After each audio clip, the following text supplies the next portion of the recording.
Hello, welcome to another episode of On the Floor with Wayne and Rob. I'm Wayne Highlander, National Sales Manager for Bona Adhesives. And I'm Rob Johnson from Bona Training. How are you today, Wayne? That's so nice. You're looking a little quiet there. You okay? I was waiting to see if you would ever ask me how I'm doing. I'm doing well. Thank you for asking. You see, when you give me a minute, Uh-huh. if you just give me a second, Yeah. I can talk with you. Well, there you go. All right. Well, on this episode today, we are going to talk about something that I've actually had a kind of a change in my mindset years ago about this topic. And this topic is consistency. And but before we talk about consistency, I have to say that I'm a ordained minister, right? Yes, You are too, aren't you? I am too. All right. Matter of fact, I just gave Jeff Ofredo my minister card. Rob Johnson, ordained minister, United Lifestyle Church or whatever. Yeah. And because he was, Jeff, he's sick all the time and always got. So I gave him my card and I said, look, if you need me, call me and I'll give you your last rites. That's pretty decent of you. You think? Yeah. Well, I mean, from one ordained minister to the other. Very nice. Now, did you buy the deluxe package? How dare you? Of course I did. Me too. Yeah. You know what we should do? You don't skimp when it comes to becoming a minister. You don't skimp, Rob. You don't skimp. Did you get the shirt? Absolutely, I got the shirt. I wear it on the plane. And you got this, right? What is the that? neck thing. The neck Oh, thing. I didn't get that. Yes, I got that with my shirt. I'll buy that off you. You know what I can do? I can cut it in half. I'll There give you you go. half of it. All right. Because you don't really need the whole thing. It kind of tucks in. Yeah. That's funny you said that because Pauline said you should start wearing your minister shirt on the plane with this thing. Yeah. I go, yeah, but then I'll have every nut sitting next to me wanting to Know what you could do though? empty his soul to me or something, Anytime you feel like you might get, in a position where you might get beat up, you could put that on. You're just gonna punch a minister. Nobody's gonna hit a minister. That's true. Right. Yeah. Yeah. So have you used it more than once? No. Your minister thing? Nope. I married this couple in California, and I have known this girl, Monica Bucciolato, as a family friend. I was there when she was born, and then to see her, getting married was pretty cool. And so, you know what? She listens to the podcast. She works. She works for University of California in some capacity. I think in HR. And her husband's a plumber. He's a master plumber, and they live in Texas. And they listen to it, or she listens to it because her husband has a small business. And she says, she gets a lot of information out of the show in that regard. So yeah, pretty cool, Monica Bucciolato. I appreciate you listening to us. I got ordained. My daughter asked me to get ordained because they were going to have their wedding and it was right in the middle of the whole pandemic thing, and they wanted to get married and they couldn't get married in the church or anything. New York State had shut all that down. So I married her. We got together on their front lawn and she actually called up and said, do you think you could become an ordained minister and marry Kyle and I? So, wow. So that's why we did it. You know what? In all seriousness, it's an honor to be asked, right? Yeah. I even wrote a sermon. Wow. It wasn't a big long one, but yeah. We should exchange our sermons. I'll show you mine if you show me yours. I'll send you mine. I still have it. I still have mine. I still have it. Yeah. Okay. I bet yours is going to be longer. I don't think it was exceptionally long. Okay. This girl it made it easy because this girl was really cool. She was a college softball player, standout. I mean, she was a stud. And one quote that she has that I love, this quote is, if life throws you lemons, put them in the refrigerator, freeze them, and throw them back as hard as you can at the person that's giving you problems.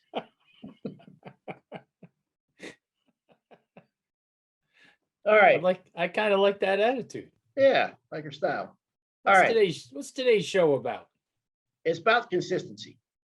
And I'll tell you why this is important. I just had this happen to me not long ago. And that is a new restaurant opened up in town. And we loved it. I mean, the food's great and everything. I like the guy. He'd come around and talk to us and this, that, and the other and tell you what he's going to do with the restaurant, all these different things. And, you know, we want to support the guy. And then, you know, we go there from time to time. And then we went down there one day. He goes, yeah, we're not serving. We don't have salad today. We're not serving salad. All right. Well, my wife loves salads, right? And they had a good salad. So then we go back a couple times, and you know what? We're not open on Saturday anymore. And then they're supposed to close at 5 o'clock, and then, you know, we got there like quarter till, and there's already a sign on the door, and that is a death sentence to me. I think this, Rob. I think I'm like a super nice guy. Like I'm really. I know nice. you think that. Yeah. Yes. I definitely know that's where your head is. Yes. I think I'm a very nice and honorable guy, but I have some things I cannot get around. I have some deal breakers, and one of them is consistency. You know what I mean? You got to show up and do it every day. And here's the thing. For the longest time, and I've said this before in the podcast in a roundabout way a long time ago, is that I think kind of the way we look at things is the wrong way to look at it a lot of times. And I talked about when we all see Rocky on the top of the stairs when he's got his arms up in the air, you know what I mean? And he's, you know, he conquered everything, right? And we have this all or nothing attitude, right? Yeah, you never open up the newspaper and see an article that says Susan Johnson had a salad for lunch today. You're never going to see that in a newspaper. But what you will see is this lady lost 150 pounds, right? And the thing is, it's not the goal of losing 150 pounds or whatever. In reality, it's the consistency along the way to get there. If you don't have a plan for that, you'll never get there, right? And we talk about the end game a lot of times, but I think in business, consistency is. You look at Sprig Lynn. Whether they've been around since 1956 or something like that, or maybe in the 40s. I mean, you look at some of these old third generation companies, second generation companies, guys that have been around a long, long time. You don't get there without consistency. And I think that's something we can talk about today. And when people struggle with the lack of consistency, there's like 5 different indicators, right? The lack of patience, the desire for instant gratification, maybe a lack of focus, not having support habits or those type of things. And I think that is a huge one, actually. And having an all or nothing mindset. And on the all or nothing mindset, I'll tell you, maybe too much about myself. No, don't worry about it. So I got up to. I had no idea where you're going even when you started the salad thing. So yeah, just keep rolling, buddy. I got up to 239. I stepped on the scale one day and it was 239 pounds, and I knew the scale was wrong. And I cussed it and I kicked it, and these things are unreliable or whatever. And I put a new battery in it. I came back, stepped on it. It was 239 pounds, and I was disgusted. So I thought, I've never been that heavy before in my life. I'm going to get down to 200 pounds. And all I kept saying is, I got to get down 200 pounds. 200 pounds, I'd feel good at 200 pounds. So I'd go to the gym sometimes and work out really intense, you know what I mean?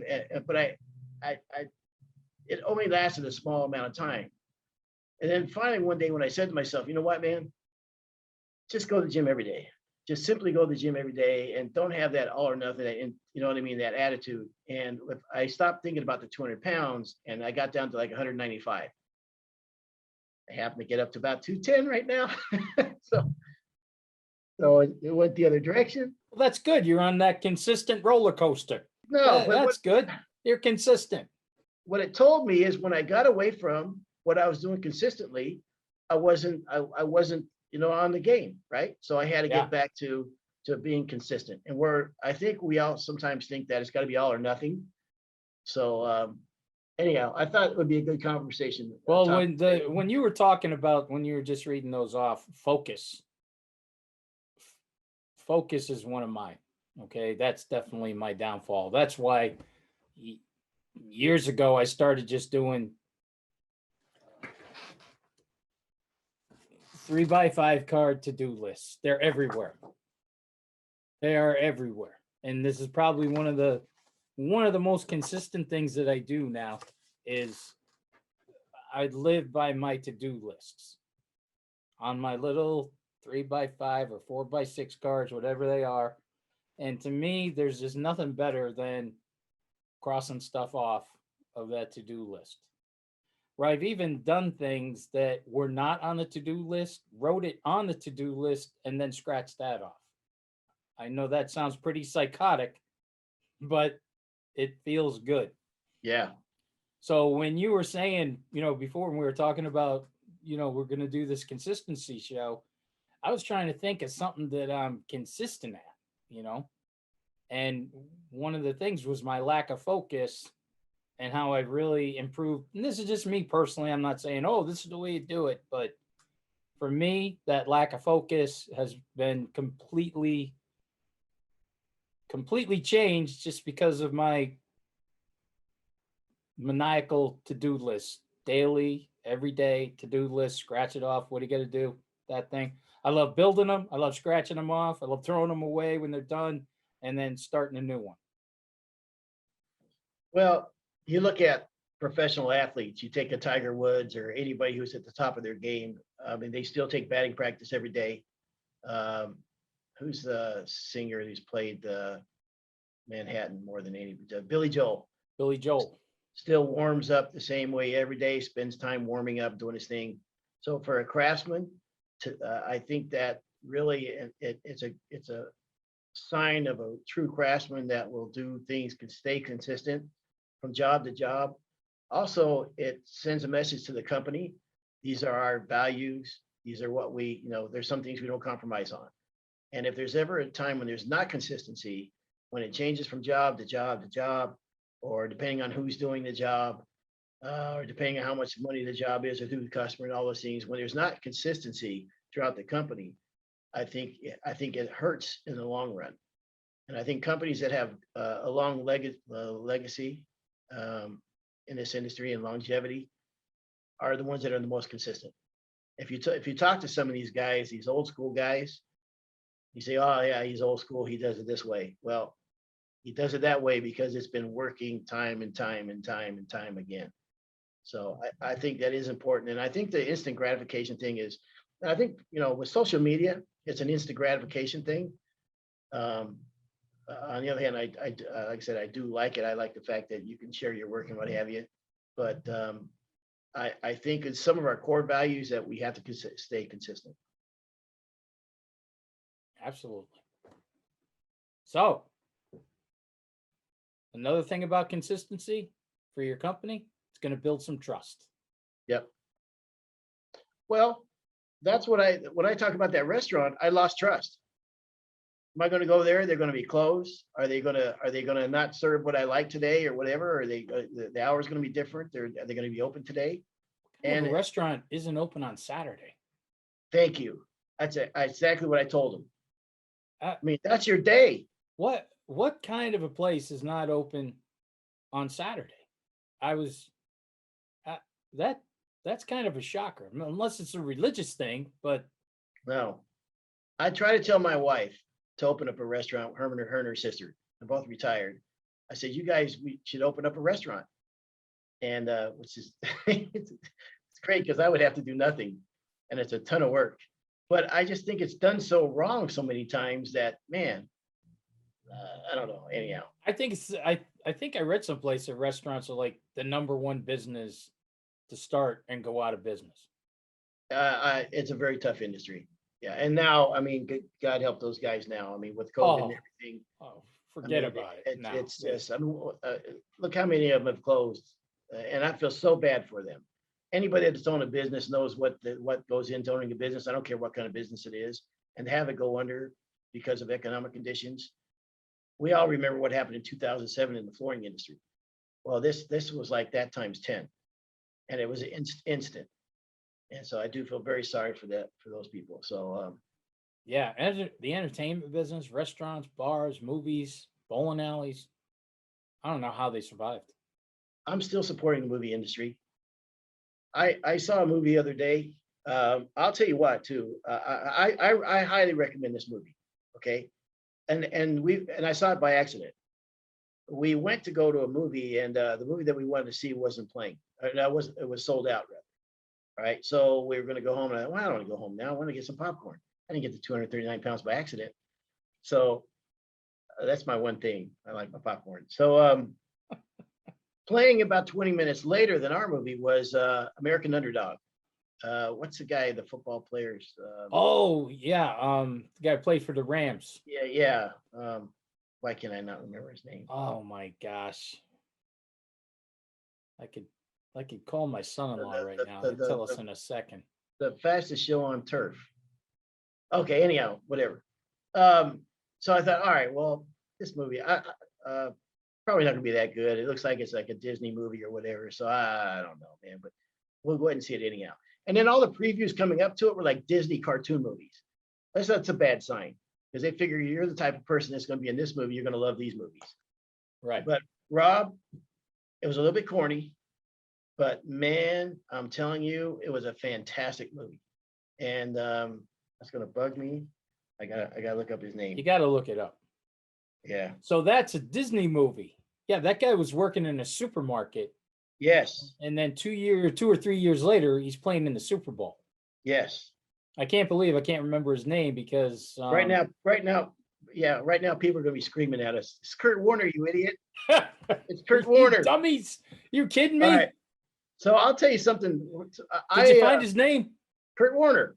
Kurt Warner. Yeah. Thank you. Yeah. All right. So I actually met him years ago, and he and I were the only two people backstage at a Tim McGraw concert.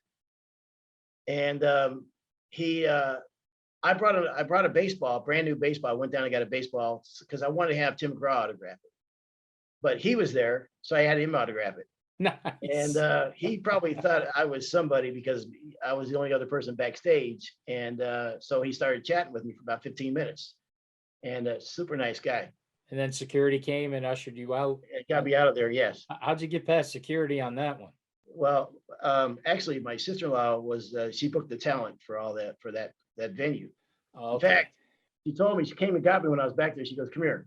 She went out and pointed at the eye. She goes, stand right over there. I go, well, that's kind of like not even where the action's at. She goes, trust me. Go, just stand right over there. And she pointed to place. I stood over there, and there was like a big long drum solo, an instrumental solo or whatever. And all of a sudden, Tim McGraw came from the stage. He came from under the stage, up top of the stage with all the smoke. And he was like 3 feet away from me. Nice. And about 20 other 13-year-old girls. So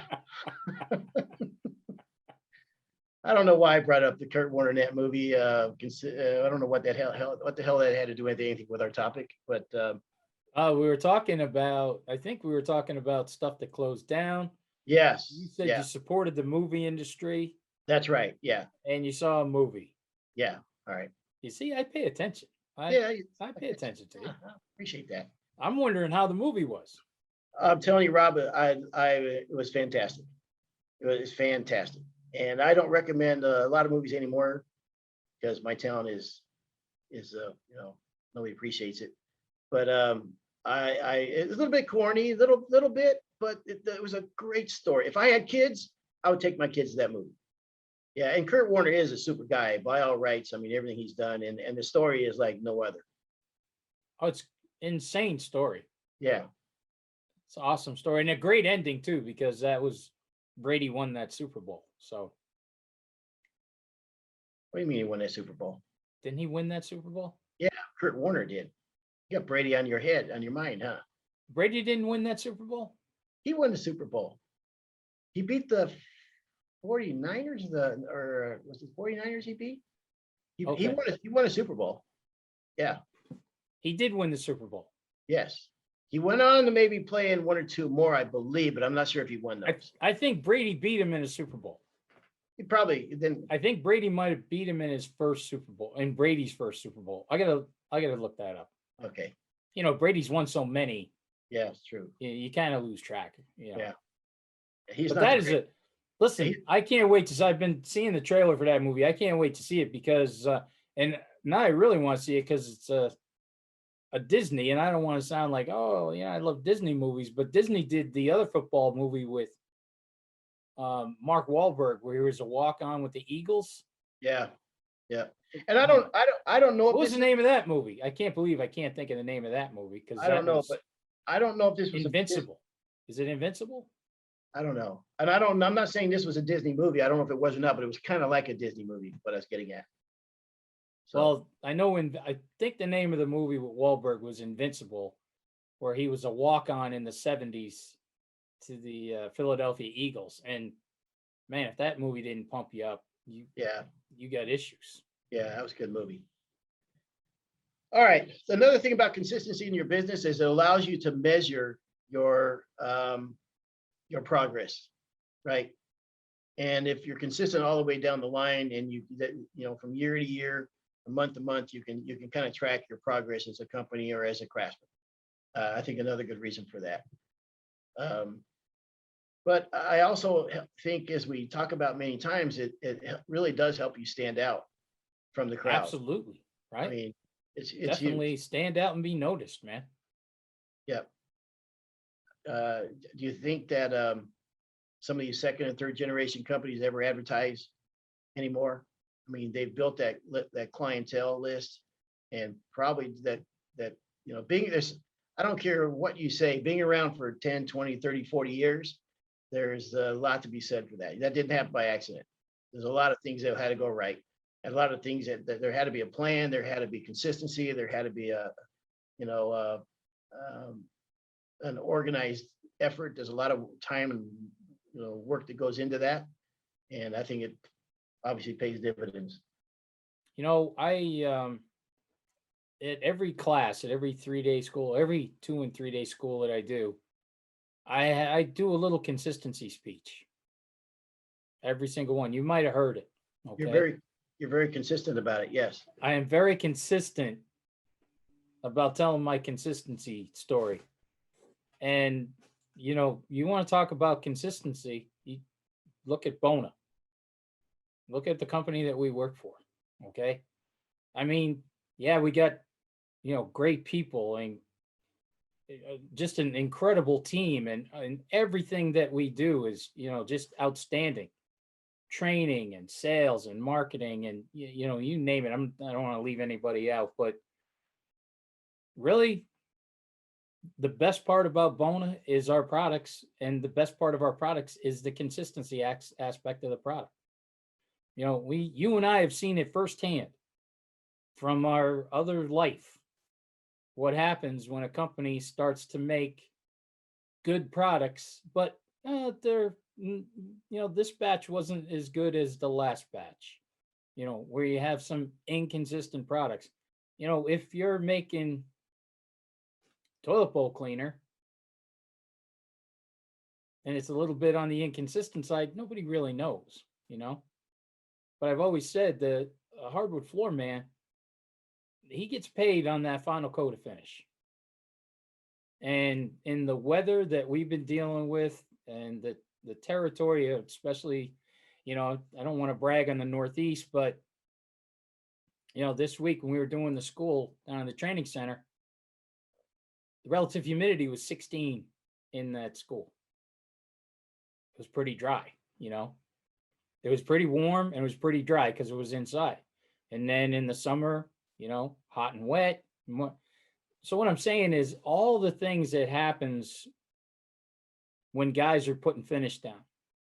And if we start changing something, putting in a new drying package or a new resin package, or, something that maybe we can save a little money and it's just like the other product.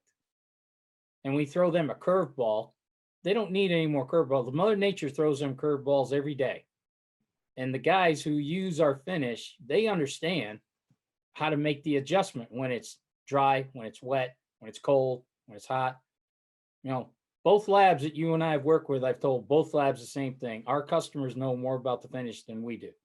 They use it every day, 365 days a year in temperature that's changing daily.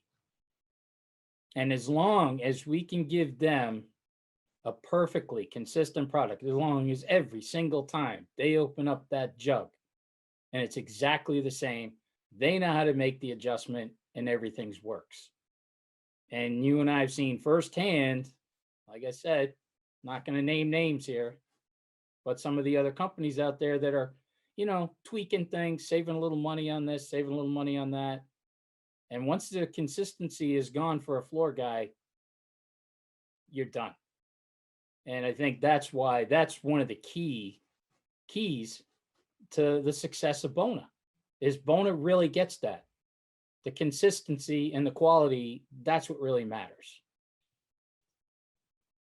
Yeah, and I think for a company, when you go down this road and you want to set this kind of standard for your company, I think you have to start with small goals and measurable goals. And they're, I think I know some companies do this, and I think it's a great idea. Is what is our core values? What are the 4 or 5 things that we stand for as a company? And when their new hires come in, you just say, listen, like I said at the beginning of this show, I'm a super nice guy, but there's some things I cannot compromise on. I can't do it for myself. I can't do it for somebody else. So this is our core values. And that helps everybody across. There's no misunderstanding that this is what we stand for. And then from there, everything else kind of falls into place. But I do think and even for a craftsman, you have to ask yourself what you stand for. You know what I mean? When you go out to these jobs and the time and what you put into the jobs, and you know the right thing to do. You know what I mean? You don't want to veer off of the right thing to do. It's a kind of a slippery slope, and you really never feel good about it. If you ever done a job that you think, oh man, that's just could have done that differently, or should have done that differently, or I hope I get away with this, is a bad way to go through life, I think. So I just think it. Well, it's kind of like our podcast. Yeah. Our podcast, right? I mean, they're just amazing, each and every one. But then there's one every now and then where not so much. Yeah, sometimes it's not bad just to go for a little single up the middle. Yeah. Can't all be home runs. Absolutely. But we got a lot of consistent. The point is, we show up and put one out every week. That consistency. Yes. Right. It might be consistently bad, but they're consistent. I think that's what people like. They like those consistently bad ones. Well, if they're looking for screw ups now and then, they came to the right place. They sure did. Yes. That was, I thought, used to be some of the funniest stuff Johnny Carson did in his opening monologue, how he just did bad jokes. Yeah. Jokes that flopped. Mm-hmm. That, he made a living out of bad jokes and blowing jokes and then kind of making fun of it. So, yeah, we could be the Johnny Carson of podcasts. Well, we got a long way to go there, buddy. I don't hold myself up to that standard. We're heading into year number 4. Yeah, that's true. We're heading to year number 4. There's a lot of sitcoms that can't make 4 years. Absolutely. I think 5 years we get vested, don't we? 5 years, we get an extra 2 days vacation. Yeah. Okay. I'm going to write that down. Wayne, I'm thinking about the show being consistent. And I think one of the consistent things about a lot of floor guys is we consistently never know what time we're going to get home, ever. Days, nights. That was the one consistent thing that Pete and I always did when we were working, is we never knew what time we were going to get home. All depended on where you were with the job. And I think I've told that story, I don't know, maybe 100 times of listening to my wife tell my daughter-in-law, you never know when the boys are going to be home. All you can do is keep their dinner warm, because if they can get a coat on, they're going to stay and get a coat on. And that's how it was for Pete and I. What about you? Anything when you were a contractor? You Consistent? know, so learning the industry, and learning as a young contractor. I mean, we didn't have a lot of, my uncle taught me the trade, up to a point, but the rest was up to us. Where there was no, I got educational information from the NWFA. What I really wished, if I could look on, turn it back, there's only one thing I probably would have done differently, Rob, is I was not aware that there was actual mentors out there that, like retired business people or what have you, that you could, it would help you with your business. So we, like a lot of contractors, we had to kind of find our way. I think what came natural to us is we wanted to do a good job, right? We wanted to be very, very good at our craft. That was paramount over everything, including finances, right? I mean, we knew that, figured that would come, but we had to learn to be really good. And I thought my day had come one day. I thought my ship had finally sailed, arrived. And when I got a phone call from a lady, she said, "Listen, you've been nominated and recognized as, one of the, leading floor contractors in the area, in the Bay Area, and we want you to add you to our list. And I just need you to give me some of your information about yourself. I know that you own Highlander Hardwood Floors, and you're active with the NWFA and this type of stuff." I said, "Yeah." So she went down and just asked me about my business and, my mentors and that type of thing. And I thought, okay, finally, the recognition is coming my way, right? I'm being rewarded for busting my butt all this time. Here it comes. I think I'm like 8 years into the trade now, and I'm finally getting my seat at the plate, right, at the table. And she asked me all these different things. It's very flattering to me. Super nice lady, And I tell her about how we work hard. Oh man, that's so important. Gosh, that's really impressive, and this, that, and the other. And I mean, I couldn't. I was feeling about as good as I could. This was it, Rob. I'm going to be recognized in some magazine now, or some newspaper or magazine. I think it was a magazine. So at the end, she goes, "Well, that should wrap it up, Wayne. So for the Imperial package, it's $9.89."